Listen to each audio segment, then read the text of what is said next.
रही है ये बात समझ में? ओके, तो मैक्रो लेवल पे इस सिस्टम के लिए हम लोग वॉल्यूम, प्रेशर, टेम्परेचर, लेकिन अगर माइक्रो लेवल पे जाऊं तो क्या होगा? मॉलिक्यूल्स होंगे, और वो मॉलिक्यूल्स के क्या हो सकता है?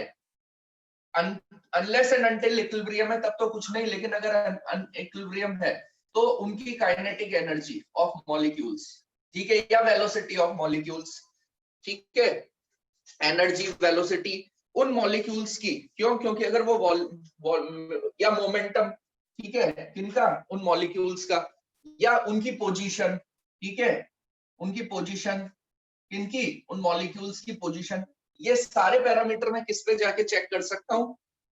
ठीक है, मैं जाके चेक कर सकता हूँ माइक्रो लेवल पर। तो ये एक डिफरेंस है, कई बार बताया, स्थूल निकाय और आपके सूक्ष्म निकाय दोनों के अंदर ये वाला हमारा क्या है? पर्टिकुलर। तो इनका मेजरमेंट क्या है? ये मेजरमेंट का तरीका है, this is the measurement of this particular system.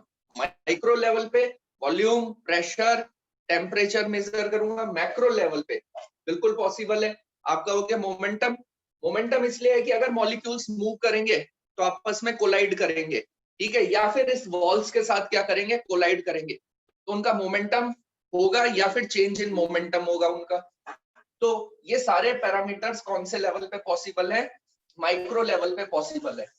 Now my question to you, क्योंकि ये एक इंपॉर्टेंट बात है कि हम लोग why we required second law of therm, जब हमारे पास फर्स्ट लॉ ऑफ थर्मोडायनेमिक्स है तो हमें सेकंड लॉ ऑफ थर्मोडायनेमिक्स की क्यों जरूरत पड़ती है? या एक और लॉ आता है that is known as zeroth law of thermodynamics. हर चीज की अपनी अपनी क्या है? सिग्निफिकेंस है, ठीक है। तो ये अब आप डिसाइड करेंगे कि हमें क्या रिक्वायरमेंट है, क्योंकि अब हम धीरे धीरे आगे चल रहे हैं।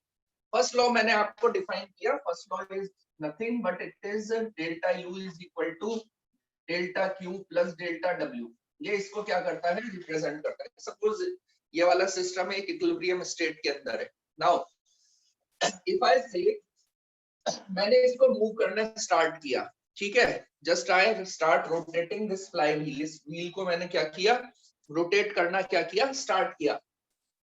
और मैंने इसके ऊपर रोटेशन के अंदर 10 जूल का वर्क किया। क्यों? क्योंकि अब मैं जो कर रहा हूं वो वर्क कर रहा हूं, ओके। जब when I am rotating this I am doing a work of 10 joule, 10 joule का मैं इसके ऊपर क्या कर रहा हूं? वर्क कर रहा हूं। Getting my point? चलिए, if I am doing the work of 10 joule, तो उससे क्या इस सिस्टम के अंदर चेंजेस होंगे? ये इंपॉर्टेंट समझने वाली बात है। उससे ये होगा कि इसके जो मॉलिक्यूल्स है वो किसको अचीव करेंगे? ठीक है, काइनेटिक एनर्जी को क्या करेंगे? अचीव करेंगे, यानी एनर्जी अचीव करेंगे, ओके। और उसकी वजह से आप में यहाँ पे 10 जूल यहाँ पे क्या जनरेट हो गई? हीट जनरेट हो गई, ओके। 10 जूल क्या जनरेट हो गई? हीट जनरेट हो गई। तो इसका मतलब क्या हुआ? 10 जूल वर्क किया और 10 जूल हीट क्या हो गई? जनरेट हो गई। Getting my point? Is it okay? But first law भी यही कहता है कि अगर आप वर्क कर रहे हो तो चेंज इन एनर्जी होता है, और वो उससे हमको क्या मिल जाएगा? वी आर गेटिंग, ठीक है। और जनरली आपको भी ये भी मालूम है, ठीक है, energy neither be created nor be destroyed but it can be change into one form to another form, ठीक है। ऊर्जा को ना तो क्रिएट किया जा सकता है और ना ही उसको डिस्ट्रॉय किया जा सकता है, लेकिन उसका ट्रांसफॉर्मेशन या रूपांतरण कर सकते हैं एक रूप से दूसरे रूप में। तो मेरा क्वेश्चन ये है कि if I did the 10 joule of work to 10 joule of heat, okay, अगर मैं 10 जूल के वर्क को 10 जूल हीट में कन्वर्ट करता हूं तो क्या 10 joule of heat can be converted into 10 joule of work? Okay, this is very very important point. Okay, this is a question for you. ये भी एक क्वेश्चन आप लोगों के लिए मैंने पुट किया है। ये लॉ तो ये कहता है, फर्स्ट लॉ ऑफ थर्मोडायनेमिक्स तो कहता है कि यस इट इज ओके, किया जा सकता है, ठीक है। क्यों? क्योंकि सारे पैरामीटर्स इसको क्या करते हैं? सपोर्ट करते हैं, ठीक है, कि ये क्या किया जा सकता है। But the question for you, how is it possible?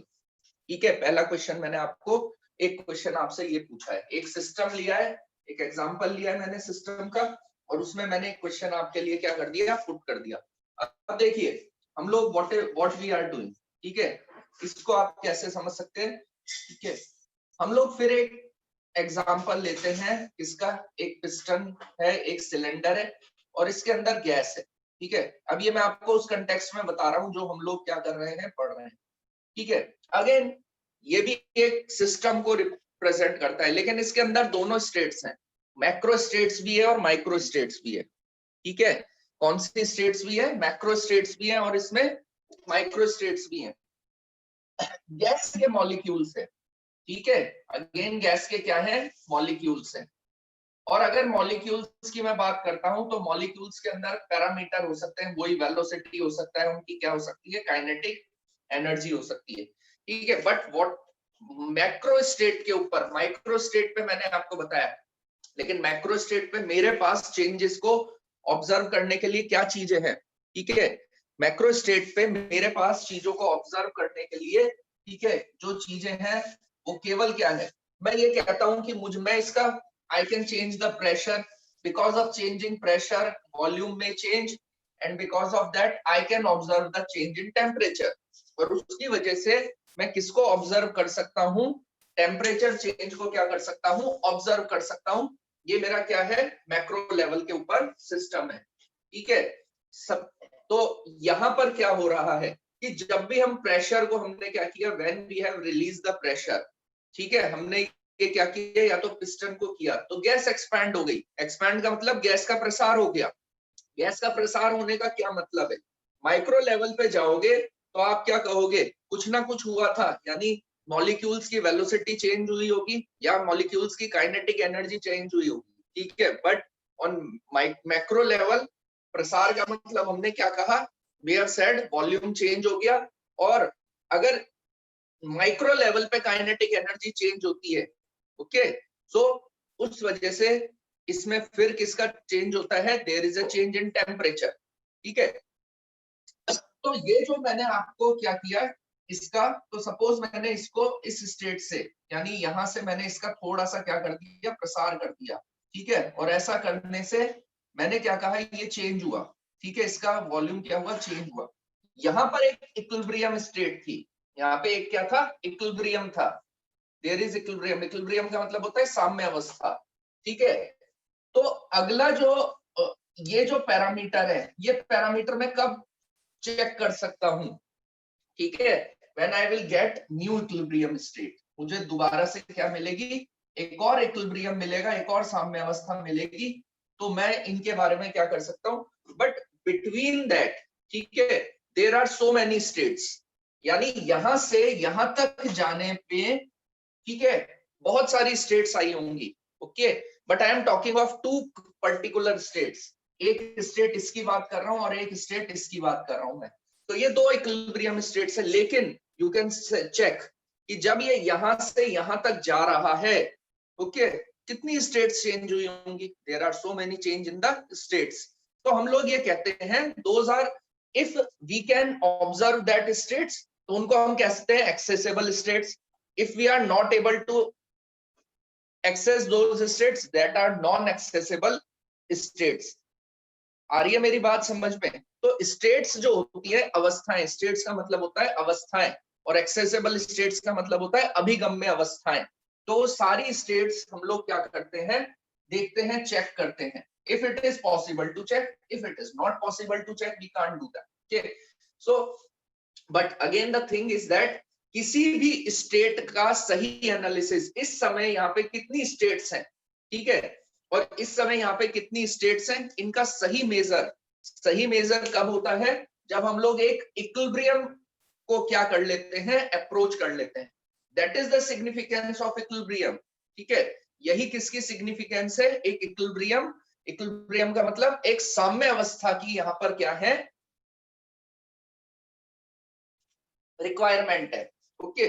और साम्य अवस्था इक्विलिब्रियम का मतलब क्या है कि भाई हम लोग क्या कर रहे हैं, we are reaching to a point, हम एक पॉइंट के ऊपर क्या कर रहे हैं, रीच करते हैं, एक पॉइंट के ऊपर पहुंचते हैं, which is point of maximum disturbance.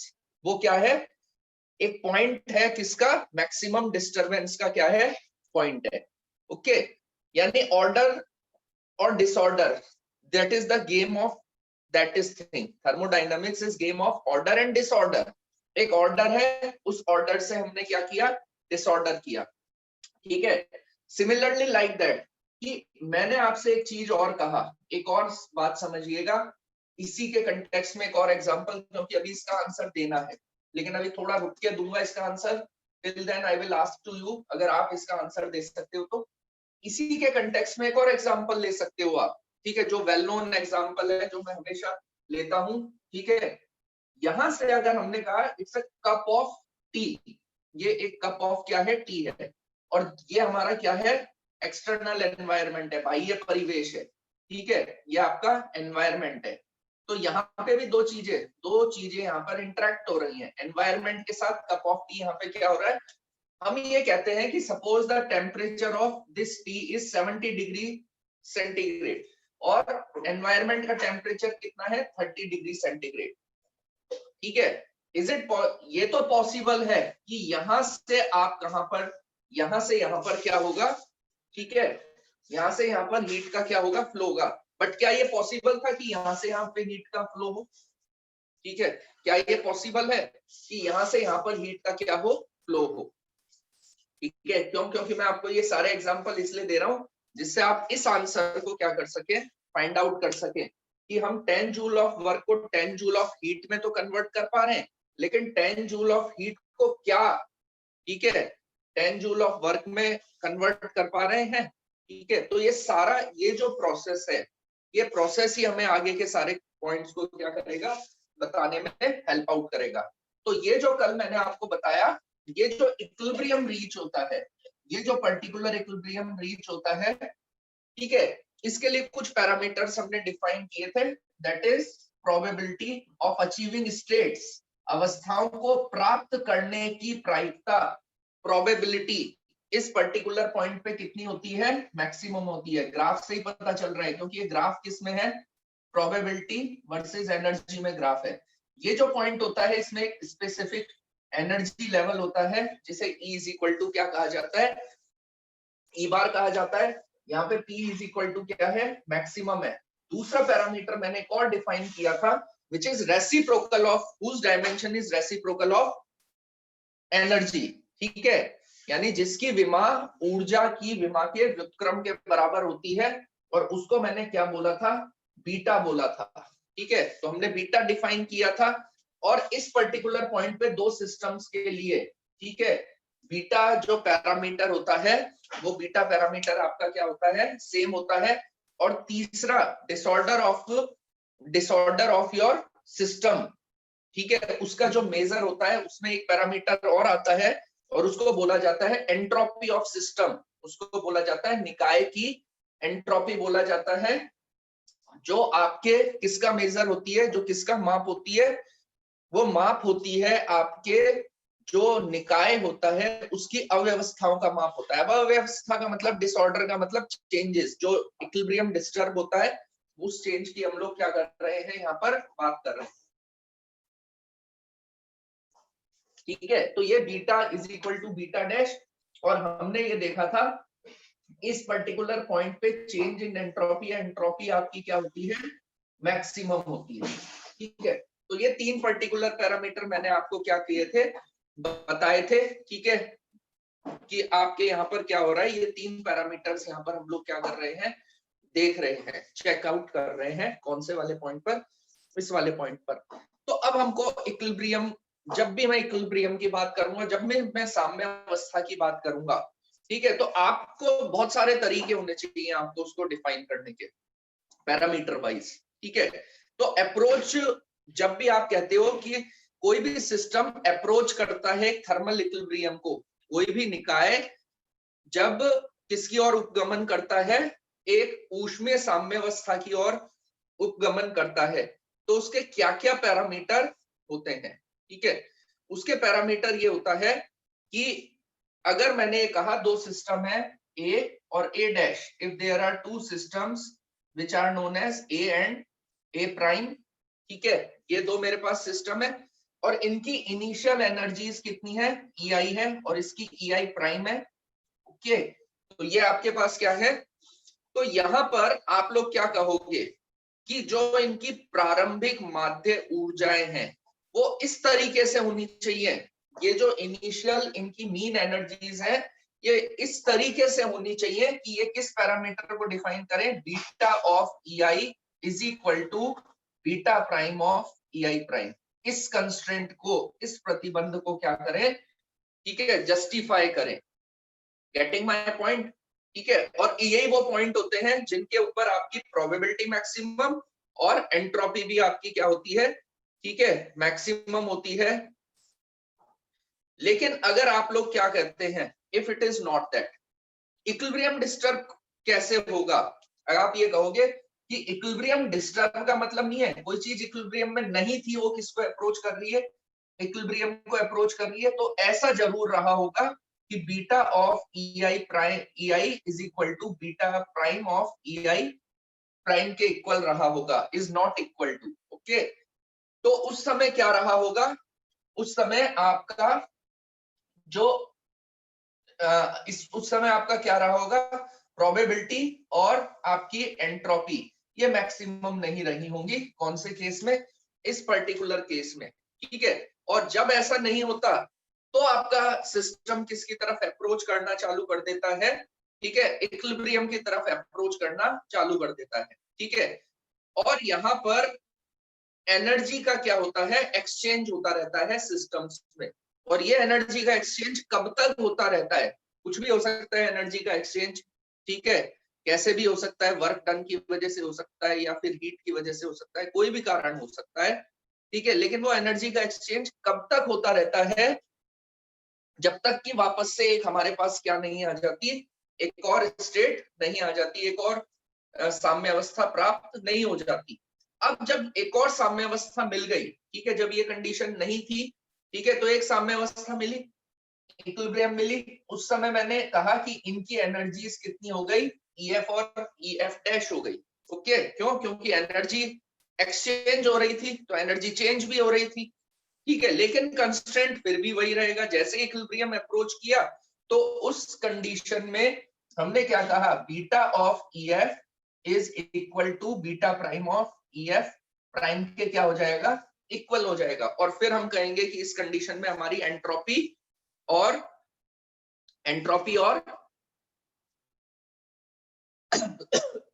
Probability वापस से इसमें क्या हो जाएंगी, मैक्सिमम हो जाएगी, ठीक है। अब अगर मैं बात करूं कि अगर मैं वर्क डन, एक्सटर्नल पैरामीटर नहीं है, अगर इसमें एक्सटर्नल पैरामीटर इन्वॉल्व नहीं है, ठीक है, तो क्या हो रहा है, तो कहीं ना कहीं से हीट मिल रही है, कहीं ना कहीं से क्या हो रहा है, हीट का एक्सचेंज हो रहा है, ऊष्मा का क्या हो रहा है, अवशोषण या उत्सर्जन हो रहा है। तो ये किस बात को इंडिकेट करता है कि एक सिस्टम एनर्जी को एनर्जी को क्या करेगा, एब्जॉर्ब करेगा, और दूसरा सिस्टम एनर्जी को क्या करेगा, एमिट करेगा। एक ऊष्मा का अवशोषण करेगा और एक ऊष्मा का क्या करेगा, नेसेसरली, ठीक है, उत्सर्जन करेगा। Getting my point? It is very very important कि एक ऊष्मा का क्या करेगा, ठीक है, अवशोषण करेगा, तो दूसरा ऊष्मा का क्या करेगा, उत्सर्जन करेगा। तो ये सारे प्रोस्पेक्ट किसको बताते हैं, ये सारी चीजें, ये सारे पॉइंट जो मैंने डिफाइन किए थे, ये सारे पर्टिकुलर पॉइंट्स डिफाइन करते हैं कि किसको डिफाइन करते हैं, ठीक है, कि हम लोगों कि जब भी एक इक्विलिब्रियम डिस्टर्ब होता है तो वो वापस से एक इक्विलिब्रियम की तरफ क्या करता है, सिस्टम अप्रोच करता है। उस अप्रोच में स्टेट्स क्या होती हैं, चेंज होती है, अवस्थाओं में क्या होता है, परिवर्तन होता है। ओके, अब अवस्थाओं में परिवर्तन का मतलब क्या है, ये देखिए, यहाँ पर इनकी ये जितने भी आपके मॉलिक्यूल्स थे, इनकी कुछ ना कुछ वेलोसिटी काइनेटिक एनर्जी रही होगी, ठीक है। तो उन्होंने स्टेट्स को क्या किया, फॉर्म किया, यहां से यहां आया, यहां से सपोज यहां इस पॉइंट से इस पॉइंट पे आया, तो इस पॉइंट पे ये डिस्पर्स होके कहां तक आ गए, ये सारे मॉलिक्यूल्स इस पर्टिकुलर पॉइंट तक डिस्पर्स हो गए, ठीक है। तो इनके पैरामीटर्स में क्या हुआ, चेंज हुआ, तो स्टेट्स चेंज हो गई, ठीक है। फिर ये और ऊपर गया, ठीक है, तो फिर यहाँ पर हमने क्या कहा, फिर इसमें स्टेट्स हमारी क्या हो गई, चेंज हो गई। So that is known as, ठीक है। एक और वेल नोन एग्जांपल होता है आपका, जब आप अपने व्हीकल के टायर्स में आप क्या कर रहे होते हो, जो एयर प्रेशर है उसको चेक कर रहे हो, जब आपके बिल्कुल आपकी हवा निकली हुई है वो एक इक्विलिब्रियम स्टेट है, ठीक है। जब आपके टायर में कोई हवा नहीं है वो एक इक्विलिब्रियम स्टेट है। फिर आप क्या करते हो, ठीक है, जो कंप्रेशर होता है, कंप्रेशर को लेते हो, ठीक है, और उसमें उसमें प्रेशर क्रिएट करते हो, एयर प्रेशर क्या करते हो, क्रिएट करते हो। तो वो धीरे धीरे धीरे धीरे धीरे उसमें हवा बढ़ती है। कब तक हवा बढ़ती है, जब तक वापस से एक इक्विलिब्रियम स्टेट नहीं आ जाती। Getting my point. लेकिन वो जब आप देखते हो ना टायर किस तरीके से एक्सपैंड हो रहा है, गेटिंग माई पॉइंट, आप उसको बिल्कुल ऑब्जर्व करते हो, तो वो जब टायर एक्सपैंड हो रहा होता है तो फिर आपका क्या हो रहा होता है, बहुत सारा कॉन्सेप्ट क्या हो रहा होता है, चेंज हो रहा होता है, यानी बहुत सारी स्टेट्स में क्या हो रहा होता है, चेंज हो रहा होता है।